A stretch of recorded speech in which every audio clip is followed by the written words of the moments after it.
ஜெய ஜெய சங்கர ஹர ஹர சங்கர மகா பெரியவா சரணம். அனைவருக்குமே வணக்கம். நம்முடைய குழந்தைகள் தவறான பாதைக்கு சென்று கொண்டு இருக்கிறார்கள் என்றால் அவர்கள் நல்வழிப்படுத்துவதற்கும் அது மட்டுமல்லாமல் அவர்களின் மனநிலையை மாற்றுவதற்கும் நாம் தொடர்ந்து 48 நாட்கள் இந்த ஒரே ஒரு எளிய பரிகாரத்தை மட்டும் காஞ்சி மகான் கூறிய இந்த எளிய பரிகாரத்தை நாம் செய்து வந்தோம் என்றால் நம்முடைய குழந்தைகள் நம்முடைய சொல்லுபடி கேட்பதற்கும் அவர்களின் வாழ்க்கை எதிர்காலத்தில் நாம் நினைத்ததை விட அதிகளவில் வளர்ச்சியை ஏற்படுத்தி கொடுக்கும் வகையில் அமையுமாம். அவ்வளவு சக்தி இந்த ஒரு பரிகாரத்திற்கு இருக்கின்றதாம். இந்த ஒரு பரிகாரத்தை நீங்களும் உங்களுடைய வீட்டில் செய்து பாருங்கள். கட்டாயம் மிக பெரிய அளவில் நன்மைகளானது நடக்குமாம். அவ்வளவு சக்தி வாய்ந்த ஒரு பரிகார முறைதான். இதற்கு செலவானது மிகவும் ஏற்படாது. நமது வீட்டில் இருக்கக்கூடிய பொருளை வைத்து இந்த ஒரு செயலை நாம் செய்து வரலாம். காஞ்சி மகா பெரியவா அவர்களை சந்திப்பதற்காக ஒரு கணவனும் மனைவியும் சென்றிருக்கிறார்கள். காஞ்சி மடத்தில் மகா பெரியவா அவர்களுடைய மனத்தில் வைத்து அவர்கள் இருவரும் செல்லும் பொழுதே, அதாவது கோபத்துடனும் இருவருக்குள் கடுமையான பேச்சுவார்த்தையும் தொடர்ந்து நடைபெற்று கொண்டே இருக்கிறது. அப்படி சென்றுவிட்டு அதற்கு அப்புறமாக மகா பெரியவா அவர்களின் மடத்தில் இருவரும் அமர்ந்திருக்கிறார்கள். மகா பெரியவா அவர்கள் இவர்கள் எதற்காண்டி என்னை பார்க்க வந்திருக்கிறார்கள் என்று தெரிந்து கொண்டு அவருடைய துறவியை வைத்து ஒருவர் பின் ஒருவராக மகா பெரியவா அந்த பெண்மணியையும் கணவனையும் வர கூறியிருக்கிறார். முதலாவதாக கணவனை மகா பெரியவா வர சொல்லியிருக்கிறார். கணவன் சென்றிருக்கிறார். சென்றுவிட்டு மகா பெரியவாவிடம் ஆசீர்வாதம் வாங்கிவிட்டு மகா பெரியவாவிடம் இவருடைய குழந்தைகளை பற்றி கூற தொடங்கியிருக்கிறார்கள். தொடங்கிவிட்டு அதற்கு அப்புறமாக இவருடைய குடும்பத்தில் பிரச்சனைகளானது தொடர்ந்து ஏற்பட்டு கொண்டே இருக்கிறது. அது மட்டுமல்லாமல் கணவனும் மனைவியும் இருவருக்கொருவர், அதாவது எனது மனைவியால்தான் என் குழந்தை இந்த ஒரு பாதைக்கு சென்று கொண்டிருக்கிறான், தவறான பாதையில் சென்று கொண்டிருக்கிறான் என்பது போல அவர்கள் கூறியிருக்கிறார்கள். முதலில் கணவன் சென்றுவிட்டு பின்பு மடத்தில் வெளியில் வந்து அமர்ந்திருக்கிறார். அதன் பின்பு மனைவியை தனியாக மகா பெரியவா அழைத்து மனைவியிடமும் மகா பெரியவா பேசியிருக்கிறார். பேசிவிட்டு அதற்கு அப்புறமாக மனைவியும் இதே போல் கணவன் எப்படி மனைவியை இந்த மாதிரி மனைவியால் தான் என் குழந்தை கெட்டு போகிறான் என்று கூறினாரோ அதே போல் மனைவியும் எனது கணவனால் தான் என்னுடைய குழந்தைக்கு இந்த ஒரு நிலைமையானது ஏற்பட்டிருக்கிறது. அவர்கள், அதாவது அவர் குடும்பம் செய்த அந்த தவறுகள் பாவங்கள் தான் எனது குழந்தைகளுக்கு பிடித்திருக்கிறது என்பது போல அந்த கணவனும் மனைவியும் சண்டை போட்டு அவர்களுக்குள் சண்டை போட்டதை அப்படியே மகா பெரியவாவிடம் கூறியிருக்கிறார். மகா பெரியவா இதனை கேட்டு ஒன்றுமே கூறவில்லை. வெளியில் இருந்த கணவரையும் ஒன்றாக வரவழைத்து மகா பெரியவா அவர்கள் கணவன் மனைவி இருவரிடமே அமர சொல்லிவிட்டு இருவரிடமும் மகா பெரியவா அவர்கள் பேசத் தொடங்கியிருக்கிறார். மகா பெரியவா அவர்கள் பேசத் தொடங்கியதும் அவர்கள் இருவரின் கண்களிலிருந்தும் கண்ணீரானது சாரையாக வடிய தொடங்கியிருக்கிறது.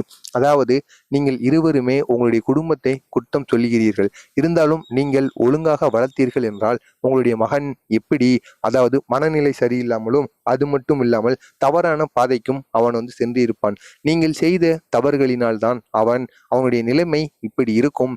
நீங்கள் உங்களுடைய மகனை மிகவும் தண்டித்து வளர்த்திருந்தீர்கள் என்றால் இப்படி செல்ல வாய்ப்புகளானது இருக்கின்றது. நம்முடைய மகன்களையோ மகள்களையோ நாம் அடித்து வளர்க்காமல் மிகவும் பாசத்தை காட்டி நாம் வளர்த்தோம் என்றால் நம்மளுடைய சொன்னபடி அவர்கள் கேட்பார்கள். நாம் சொல்வதையெல்லாம் அவர்கள் செய்வார்கள். அவர்களுடைய வாழ்க்கையும், அதாவது வருங்காலத்தில் மிக பெரிய அளவில் வளர்ச்சியை ஏற்படுத்தும் வகையில் அமையும் என்பது போல மகா பெரியவா கூறிவிட்டு, நான் ஒரே ஒரு பரிகாரத்தை சொல்றேன், இந்த பரிகாரத்தை நீ 48 நாள் செஞ்சுட்டு வா. மகனோ அல்லது மகளோ ஏதாவது ஒரு தவறான வழியில் சென்று கொண்டிருக்கிறான், மதுபானத்திற்கோ அல்லது வேறு ஏதாவது ஒரு செயலுக்கு அவன் மிகவும் அடிக்ட் ஆகி இருந்தால் நீங்கள் இதனை மட்டும் செய்யுங்கள். கட்டாயம் உங்களுடைய மகன்களும் மகள்களும் உங்களுடைய சொல்லுபடி கேட்பதற்கும் வருங்காலத்தில் அவருடைய எதிர்காலமானது நீங்கள் நினைத்ததை விட ஒரு நல்ல ஒரு வாழ்க்கையை ஏற்படுத்தி கொடுக்கும் வகையிலும் அமையும் என்பது போல் காஞ்சி மகான் கூறியிருக்கிறார். அவர் என்ன பரிகாரத்தை கூறினார் என்று காண்பதற்கு முன்பாக மறக்காமல் நமது சேனலுக்கு நீங்கள் புதிய பார்வையாளராக இருந்தீர்கள் என்றால் மறக்காமல் நமது சேனலை சப்ஸ்கிரைப் பண்ணி வைத்துக் கொள்ளுங்கள். அப்பொழுதுதான் நாம் தொடர்ந்து பதிவிடுகின்ற வீடியோக்கள் அனைத்துமே தொடர்ந்து உங்களுக்கு நோட்டிபிகேஷனாக வந்து கொண்டே இருக்கும். இதனை நீங்கள் மட்டும் செய்யாமல் உங்களுக்கு தெரிந்த நண்பர்களுக்கோ உறவினர்களுக்கோ அவர்களுக்கும் இதனை ஷேர் செய்து அவர்களுடைய குழந்தைகளுக்கும் இந்த ஒரு செயலை செய்து வர சொல்லுங்கள். அதாவது மகா பெரியவா கூறிய அந்த ஒரு எளிய பரிகார முறை என்னவென்று பார்த்தோம் என்றால், நாம் அனைவருமே காலையிலோ அல்லது மாலையிலோ நாம் சாப்பாட்டிற்கு உலை வைப்போம். அப்படி நாம் சாப்பாட்டிற்கு வைக்கின்ற உலையில் ஒரு கைப்பிடி அரிசியை நாம் எக்ஸ்ட்ராவாக அதிகமாக எடுத்துக்கொள்ள வேண்டுமாம். அதிகமாக எடுத்து ஒரு கைப்பிடி அரிசியை மட்டும் உங்களுடைய வீட்டு பூஜை அறையில் ஒரு பாத்திரத்திலோ அல்லது வேறு ஏதாவது ஒரு பொருளிலோ அந்த ஒரே ஒரு கைப்பிடி அரிசியை நீங்கள் உங்களுடைய பூஜை அறையில் வைத்து விட வேண்டும். இதனை போன்று நீங்கள் தொடர்ந்து 48 நாட்கள் இந்த ஒரு செயலை நீங்கள் செய்ய வேண்டும். 48 நாட்களும் உங்களுடைய வீட்டில் நீங்கள் சமைக்கும் பொழுது ஒரு கைப்பிடி அரிசியை நீங்கள் அதிகமாக எடுத்து அதனை நீங்கள் உங்களுடைய பூஜை அறையில் வைத்து விடுங்கள். 48 நாட்களுக்கு அப்புறமாக நீங்கள் அந்த அரிசியை எடுத்து என்ன செய்ய வேண்டும் என்றால், நீங்கள் உங்களுடைய வீட்டில் தயிர் சாதம் செய்ய வேண்டுமாம். அப்படி நீங்கள் தயிர் சாதம் செய்து கொண்டு அருகில் இருக்கக்கூடிய சிவ ஆலயங்கள் இருக்கிறது அல்லவா, அதாவது சிவன் கோவில்கள், அந்த சிவன் கோவில்களுக்கு நீங்கள் 21 நாளுக்கு அப்புறமாகவோ அல்லது 48 நாளுக்கு அப்புறமாகவோ செல்ல வேண்டும். கட்டாயம் நீங்கள் 48 நாட்களுக்கு அப்புறம் சென்று இதனை உங்களுடைய வீட்டில் நீங்கள் தயிர் சாதமாக உங்களுடைய கைகளால் செய்து அதற்கு அப்புறமாக சிவன் ஆலயங்களுக்கு சென்று நீங்கள் சிவன் ஆலயங்களில் வருகின்ற பக்தர்களுக்கு நீங்கள் இந்த தயிர் சாதத்தை நீங்கள் பிரசாதமாக கொடுக்க வேண்டுமாம். இப்படி நீங்கள் இந்த தயிர் சாதத்தை பிரசாதமாக கொடுக்கும் பொழுது அவர்கள் இதை சாப்பிடும் பொழுது உங்களுடைய குழந்தைகளுக்கு இருக்கக்கூடிய தேவையில்லாத கெட்ட பழக்கங்களும் கெட்ட எண்ணங்களும் கெட்ட சேர்க்கைகளும் அவர்களை விட்டு சென்று விடுமாம். படிப்பிலும் நல்ல ஒரு ஆர்வத்தை தூண்டி கொடுக்குமாம்.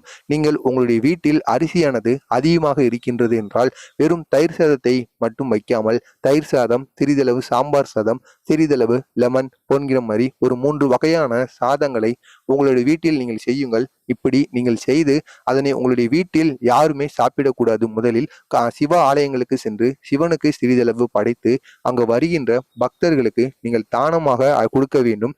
இதனை மட்டும் நீங்கள் செய்து பாருங்கள். கட்டாயம் உங்களுடைய வாழ்க்கையில் இங்கே பெரிய அளவிற்கு நன்மைகளானது நடக்குமாம். அவ்வளவு சக்தி இந்த ஒரு செயலில் இருக்கின்றதாம். பெரியவா அவர்கள் கூறியது போல ஒரு மண்டலம், அதாவது 48 நாட்கள் இந்த ஒரு செயலை செய்துவிட்டு அதற்கு அப்புறமாக மகா பெரியவா அவர்களை சந்திப்பதற்காக அந்த பக்தர்கள் அந்த 48 நாட்கள் கழித்து அடுத்து 21 நாட்களில் அவனுடைய குழந்தைகளுக்கு அனைத்துமே சரியாகி குழந்தை எந்த ஒரு கெட்ட எண்ணத்திலும் ஈடுபடாமல் பெற்றோர்களின் சொல்படி நடந்திருக்கிறானாம். பெரியவா அவர்களை சந்திப்பதற்காக அந்த குழந்தையுடன் பெற்றோர்கள் அனைவருமே அந்த பெற்றோர்கள் கணவன் மனைவி மகா பெரியவாவை சந்தித்து ஆசீர்வாதம் வாங்கி, நீங்கள் கூறியது போல் செய்தேன், என்னுடைய குழந்தை என்னுடைய சொல்படியும் அது மட்டுமல்லாமல் மிகவும் மகிழ்ச்சியாகவும் நானும் எனது குடும்பத்தினரும் இருக்கின்றோம் என்பது போல கணவன் மனைவியும் சிரித்து கொண்டே ஆனந்த கண்ணீருடன் கூறியிருக்கிறார்கள். எனவே நீங்களும் இந்த ஒரு பரிகாரத்தை செய்யுங்கள். அதே போல் இந்த பரிகாரத்தை செய்யும் பொழுது நாம் யாரிடமும் கூறவே கூடாது. ஒரு மண்டலம் வரை நான் இப்படி செய்கிறேன், இதனால் என்னுடைய குழந்தை என்னுடைய சொல்லுபடி கேட்பான் என்பது போல நீங்க கூறவே கூடாது. நீங்கள் செய்வது உங்களுடைய வீட்டில் இருக்கக்கூடிய நபர்களுக்கு மட்டும்தான் தெரிய வேண்டும். உங்களுடைய நண்பர்களுக்கோ உறவினர்களுக்கோ தெரியக்கூடாது. இருந்தாலும் இந்த ஒரு வீடியோவை ஷேர் செய்து இப்படி ஒரு வீடியோ இருக்கின்றது, இதை நீ செய் என்பது போல் நீங்கள் கூறலாமே தவிர உங்களது வாயிலால் இதை நான் செய்கிறேன் என்பது போல் நீங்கள் கூறவே கூடாது. எனவே தவறாமல் நீங்களும் இதனை செய்யுங்கள். உங்களுடைய குழந்தை உங்களுடைய பேச்சை கேட்கும். அதிக அளவில் உங்களுடைய குழந்தையானது அவர்களின் வாழ்க்கை அதிக அளவில் சிறக்கும் வகையில் நடக்கும். எனவே மறக்காமல் இதனை நீங்களும் செய்யுங்கள். உங்களுக்கு தெரிந்த நபர்களையும் செய்து வர சொல்லுங்கள். மறக்காமல் நமது சேனலையும் சப்ஸ்கிரைப் பண்ணி